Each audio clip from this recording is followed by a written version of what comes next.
ये बात प्रधानमंत्री को नहीं समझ आएगी, ये बात अमित शाह जी को नहीं समझ आएगी, ये बात डोवल जी को भी नहीं समझ आएगी, मगर ये बात कश्मीर के लोगों को समझ आएगी, ये बात सीआरपीएफ के लोगों को समझ आएगी, ये बात आर्मी के लोगों को समझ आएगी, उनके परिवारों को समझ आएगी। तो उन्होंने मुझे कहा, नाम ओंगमू है उसका, उसने कहा दादी को गोली लग गई, दादी को गोली लग गई। और फिर मुझे गाड़ी में वापस ले गए, प्रियंका को मैंने स्कूल से उठाया, मैं वापस गए।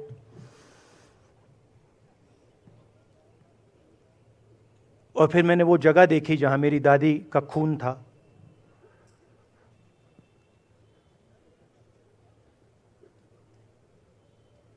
पापा आए, माँ आई।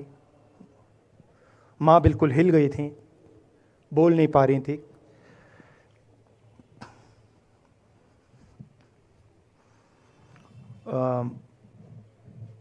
हाँ,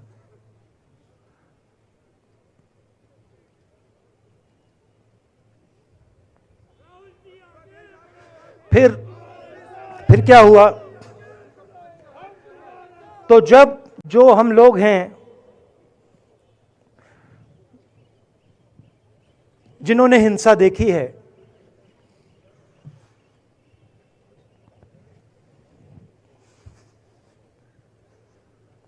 ये जो है ना,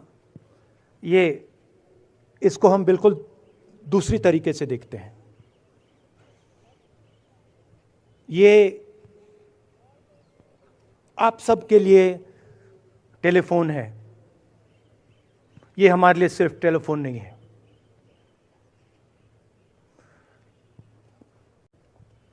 उसके बाद 6-7 साल बाद मैं अमेरिका में था और फिर से टेलीफोन आया। 21 में टेलीफोन आया। जैसे बहुत सारे, जैसे जो पुलवामा में हमारे सैनिक मरे थे, उनके घर टेलीफोन आया होगा। हजारों कश्मीरी लोगों के घर टेलीफोन आया होगा। सेना के परिवारों को टेलीफोन आया होगा। वैसा ही टेलीफोन आया। पिता के एक दोस्त थे, उन्होंने मुझे फ़ोन किया और कहा, राहुल बुरी खबर है। मैंने उनसे कहा, मैं जानता हूँ, पापा मर गए। कहते हैं हाँ। मैंने कहा धन्यवाद, फ़ोन रख दिया। तो मेरा कहना है जो हिंसा करवाता है, जैसे मोदी जी हैं, अमित शाह जी हैं, अजीत डोवल जी हैं, आरएसएस के लोग हैं, वो इस बात को समझ नहीं सकते हैं, वो दर्द को समझ नहीं सकते हैं। हम समझ सकते हैं। पुलवामा के जो सैनिक थे, उनके बच्चों के दिल में क्या हुआ मैं जानता हूं। मेरे दिल में वही हुआ है जो यहां पे कश्मीर में लोग मरते हैं, उनके दिल में क्या होता है। जो फोन कॉल आता है, क्या लगता है, वो मैं समझता हूं, मेरी बहन समझती है। तो कल किसी जर्नलिस्ट ने मुझसे पूछा, यात्रा का क्या लक्ष्य है?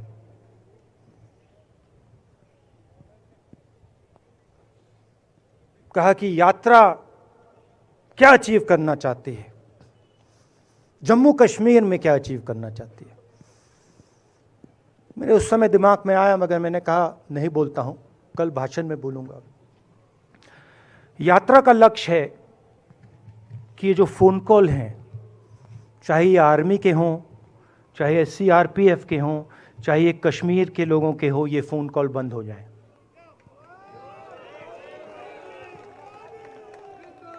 कि ये फोन कॉल किसी बच्चे को, किसी मां को, किसी बेटे को ना लेना पड़े।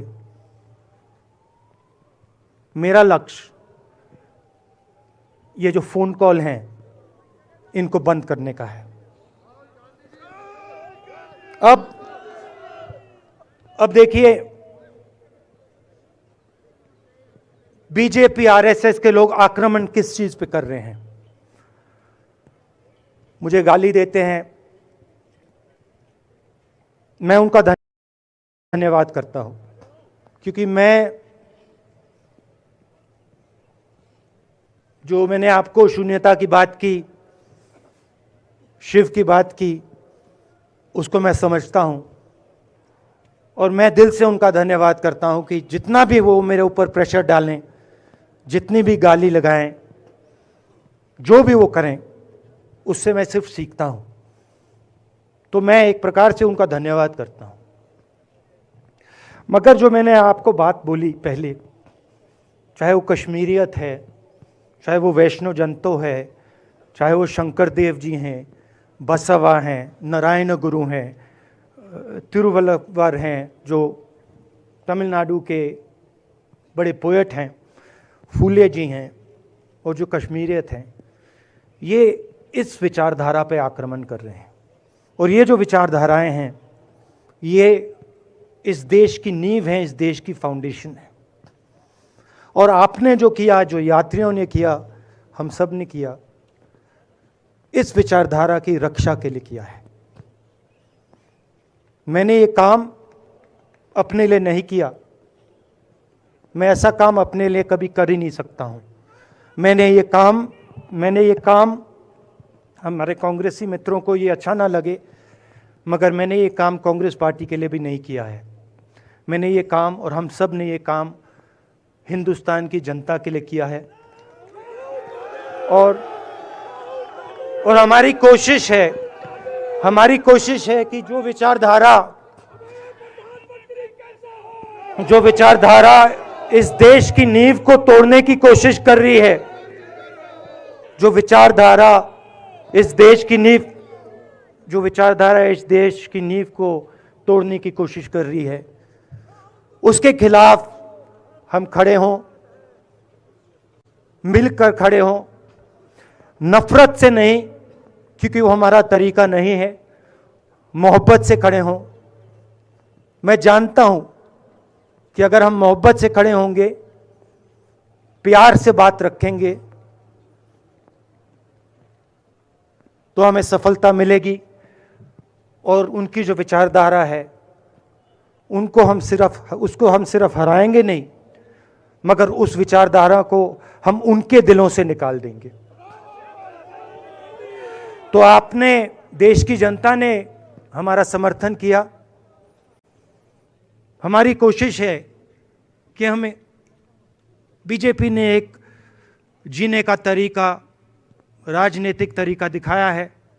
हमारी कोशिश है कि हम एक और तरीका, जो हिंदुस्तान का तरीका है, मोहब्बत का तरीका है, वो हम देश को दिखाएं, हम देश को याद दिलाएं कि हिंदुस्तान मोहब्बत का देश है, इज्जत का देश है, भाईचारे का देश। तो हमने जो कहा था, छोटा सा कदम लिया है, बड़ा कदम नहीं है। नफरत के बाजार में मोहब्बत की दुकान खोलने की कोशिश की। धन्यवाद। जय हिंद।